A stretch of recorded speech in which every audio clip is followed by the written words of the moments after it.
Hey everyone, Kate Bohr and Fiona Pearman joining you this week for Facebook Live, where we are continue to talk about the organisation's role in breaking the bias fee. And I think last week we talked very much around, as individuals, as women, what we can do, which is a really important part of being able to, take control of our own destiny, influence change. But of course, there's a role for organisations as well. Yes, this theme is very far-reaching. It gives each and every one of us an opportunity to do things differently, to start to challenge and to break that bias that's inherent in all of us. It's rather than judging it and thinking it's wrong, it's about getting curious, inquiring, and asking good questions about what could we collectively in our organisation do. And one of the things that we've noticed is those organisations that are prepared to have the conversations, to shine a light, to actually talk about bias and to think about ways in which it may be subtly and unconsciously playing out, are really on the cusp of change. And once they start to get clear about what it looks like in our organisation, to dig in and to start to measure progress around bias and have some metrics to guide what's happening, we start to see really good steps towards change. Yeah, I think the important piece here is that it's not done with judgment, that it's done with compassion, the acceptance that bias is just a natural part of being human, and to support each other to be able to see often some of the unintentional, unconscious biases that may come up. I think of a client of ours who works in an organisation where actually during performance reviews, they have equity coaches or equality coaches, and their job is just to sit in there and listen and just look for or spotlight any opportunities where perhaps we might be making some assumptions or where bias might be getting in the way of the performance conversation that we're having. And so I love that so much, because it's actually saying this isn't about doing something wrong or you being wrong or bad. It's just saying, hey, this is part of being human, and we're going to give someone to help you shine a light, to help you see something that maybe you won't see on your own. And so I think that's a really important piece.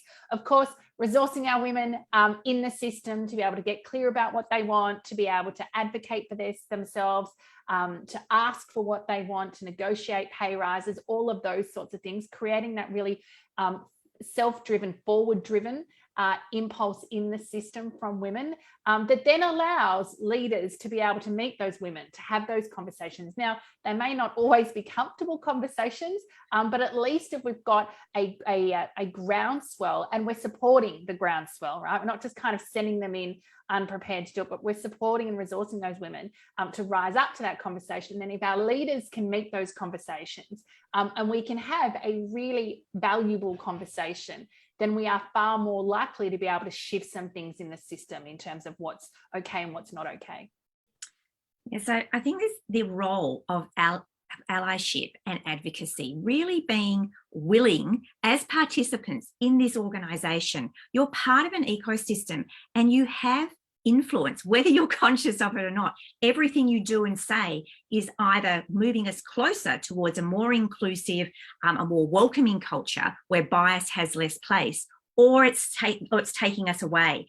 And even though these things can be quite small, they actually have big ripple effects. So the willingness to get that feedback, to hear the moments in which, perhaps, I'm a woman and maybe I am speaking over other women, or I'm doing something that isn't helpful. That feedback delivered in a way that's I'm able to hear and I'm able to take it on board. And therefore I'm able to go, oh, okay, next time I'm willing to try and change and do something new.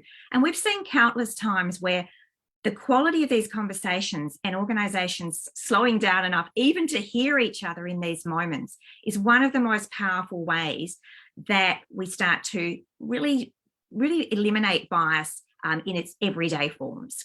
Yeah, I think I love this distinction around, instead of being a bystander, be an upstander. And that's really about stepping into the system, not to judge, not to blame, not to slam, but to say, hey, do you know that, I've noticed that, or in a really constructive, a good constructive way that supports other people to be able to perhaps see a different perspective in terms of their own behavior. That doesn't mean that, things are going to magically change, but that invitation, that, providing a supportive environment to be able to potentially see things differently. I think that's really important. And of course, our role, not just for ourselves to influence the system, but to be able to support others in the system who perhaps aren't as resourced as we might be, to be able to, step up and advocate on their behalf is really valuable as well. So, lots to talk about in this space, of course, creating a culture where, that's orientated around growth mindset, where, it's safe to fail, where, feedback is reframed, failure is reframed as feedback, and that we can really receive feedback in a way that feels safe, is part of really creating that supportive environment to be able to look at ourselves in a way and perhaps start to do things differently. Yes, we definitely see those organisations that foster that culture of feedback and learning, that I'm not going to get it perfect, that I'm actually going to make mistakes, and it's okay, because this can be a very touchy topic. When we're getting into things about inclusion and diversity and difference, we can get very sensitive, things can escalate very quickly. So our ability to just calmly and quietly take people aside and say, look, you may not realise that when you say that, it can land in this way. And if we can do that, as you say, in a supportive and caring way, so that we do start to listen and change the way we show up and the language we use, that can be really, can be simple and also very powerful in changing the dynamic that's occurring. So we're going to wrap it there. If you've enjoyed today's confidence conversation, please head over to our Facebook page, follow us there. You'll be notified when we go live. And of course, lots of great videos for you to dig into there to learn a little bit more about us and our work. If you want to go deeper with your relationship with core confidence, visit coreconfidence.com.au. And if you'd especially like to go deeper with your relationship with Break the Bias, we have a special 2-hour masterclass this Friday. If you would like to join us, there is still a few seats left, I think, Fee. And we are going to be digging in to understanding perhaps the 5 biases that tend to get in the way of women's career progression, and of course support you to really start to reframe those and step into the driver's seat when it comes to accelerating your career. So we hope to see you there.